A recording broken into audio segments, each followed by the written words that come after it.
Wewe ambaye unapenda kuigiza ni kuibia tu siri.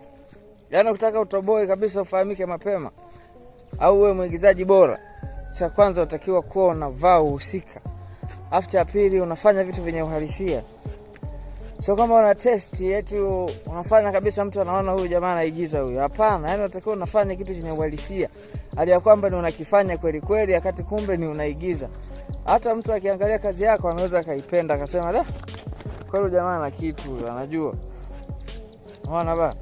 So kwa mfano umepewa scene labda ya kusikitika, afu unasikitika huko unatabasamu. Igizo gani hilo sasa? Mwisho wa siku utakuja kufukuzwa na director hapo, onekana hujui kazi. Ukipewa scene ya kusikitika, sikitika kweli. Ukipewa kucheka, cheka kweli kweli. Ukipewa kufurahi, furahi kweli kweli. Ukipewa scene ya kitajiri, zungumza kitajiri. Ukipewa scene ya kimaskini, zungumza kimaskini. Ukipewa scene ya kichaa, fukua kichaa.